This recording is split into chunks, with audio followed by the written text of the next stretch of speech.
Rich mind set develop ചെയ്ത് മണി mind set വികസിപ്പിച്ച് പണം ആകർഷിക്കാനുള്ള ഒരു സിമ്പിൾ ന്യൂറോ ലിംഗ്വിസ്റ്റിക് പ്രോഗ്രാമിംഗ്, ഒരു NLP ടെക്നിക്കാണ്. ജസ്റ്റ് പണം ഒന്ന് കൗണ്ട് ചെയ്യാൻ അറിയണം, പേപ്പർ കറൻസി ഒന്ന് എണ്ണാൻ അറിയണം. സാമ്പത്തിക സ്വാതന്ത്ര്യം ആഗ്രഹിക്കുന്നു, അതല്ലെങ്കിൽ റിച്ച് ആവാൻ ആഗ്രഹിക്കുന്നു, പക്ഷെ കറൻസി ഒന്ന് എണ്ണാൻ പോലും അറിയില്ലെങ്കിലോ? ജസ്റ്റ് ഇതൊക്കെ ചിലപ്പോൾ ആദ്യമൊക്കെ കാണുന്ന അതിസമ്പന്നരല്ലാത്തവർക്ക് ഒരു പുച്ഛം പോലെ തോന്നിയേക്കാം. പക്ഷെ അതൊന്ന് കാണുക, അതിനുശേഷം അത് കേട്ട് മനസ്സിലാക്കുക. കറൻസിയുടെ മിനിമം ഹാൻഡ്ലിംഗ് ആണ്. കറൻസി ഒന്ന് എണ്ണാൻ പഠിക്കണം.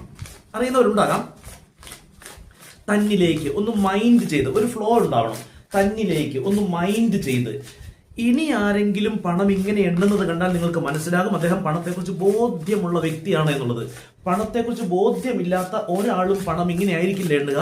പണത്തെക്കുറിച്ച് ബോധ്യമില്ലാത്ത ഒരു മണി മൈൻഡ് സെറ്റിന്റെ ബാലപാഠങ്ങൾ പോലും അറിയാത്ത എല്ലാവരും തന്നെ, അതിസമ്പന്നരല്ലാത്ത എല്ലാവരും പണം എണ്ണുന്നതിന് ലോകമെമ്പാടും ഒരു ഒറ്റ ശൈലിയേ ഉള്ളൂ.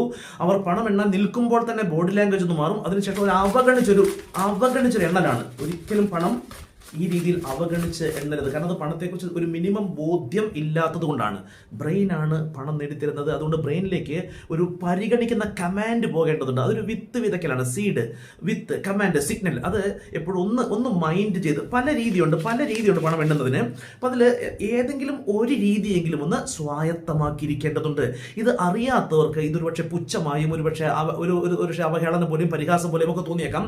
പക്ഷേ യഥാർത്ഥ ധനികരായ മനുഷ്യർ, അറേബ്യൻ മുസ്ലിം ധനാഢ്യരായ മനുഷ്യർ പണം ഒന്ന് മുത്തിയിട്ടാണ് എണ്ണുക. കാരണം അവർക്ക് പണം അള്ളാഹുവിൻ്റെ അനുഗ്രഹമാണ്, അള്ളാഹിൻ്റെ അനുഗ്രഹമാണ്.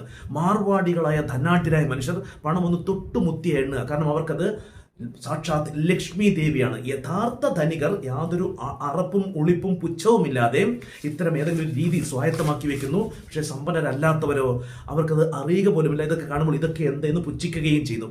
കാരണം ഏതായാലും ഈ ഏതെങ്കിലും ജസ്റ്റ് സിംപ്ലി കറൻസി ഒന്ന് എണ്ണുന്ന രീതി ഒന്ന് സ്വായത്തമാക്കുന്നത് പണത്തിൻ്റെ ഒരു മിനിമം ഹാൻഡ്ലിംഗ് ആണ്. അതൊന്ന് പരിഗണിച്ച് എണ്ണാൻ തുടങ്ങുന്നതോടുകൂടി റിച്ച് മൈൻഡ് സെറ്റായി മാറുകയും ആ മണി ബ്ലോക്ക് മാറുകയും ചെയ്യും. ഒരുപക്ഷെ പല മണി ബ്ലോക്കുകളും ഉള്ളതുകൊണ്ടാണ് നല്ല വരുമാനമുള്ളവർ പോലും, നല്ല ബിസിനസ്, ഒരുപക്ഷെ ഗവൺമെന്റ് ജോബ് ചെയ്യുന്നവർ പോലും സാമ്പത്തിക സ്ട്രഗിളിലാകുന്നതിന്റെ കാരണം പലരും, അതെ 95% നല്ല വരുമാനമുള്ളവർ പോലും സാമ്പത്തിക സ്ട്രഗിളിലാണ്. കാരണം മണി മൈൻഡ് സെറ്റിന്റെ ബാലപാഠങ്ങൾ പോലും അറിയുന്നില്ല. അതുകൊണ്ട് പണം വരുന്നു, അതിലേറെ പോകുന്നു, ബാധ്യതകളിൽ അകപ്പെടുന്നു. ജസ്റ്റ് പണം ഒന്ന് എണ്ണാൻ പഠിക്കൂ, മൈൻഡ് സെറ്റ് മാറി മറിയും. ഒരു 10, 20, 10 രൂപയുടെ നോട്ടോ ഒരു 10, 100 രൂപയുടെ നോട്ടോ വീട്ടിൽ കൊണ്ടുവന്ന് വെച്ച് ജസ്റ്റ് ഒന്ന് എണ്ണാൻ ഒരു ഫ്ലോ ഉണ്ടാക്കിയെടുത്തോളൂ. സാമ്പത്തിക ഉയർച്ച ആഗ്രഹിക്കുന്നവർക്ക് ചെയ്യാൻ കഴിയുന്ന ഒരു മിനിമം കറൻസി ഹാൻഡ്ലിംഗ് ടെക്നിക്കാണ് പണം ഒന്ന് എണ്ണാൻ അറിഞ്ഞിരിക്കുക, ഒരു ഫ്ലോ ഉണ്ടായിരിക്കുക എന്നുള്ളത്.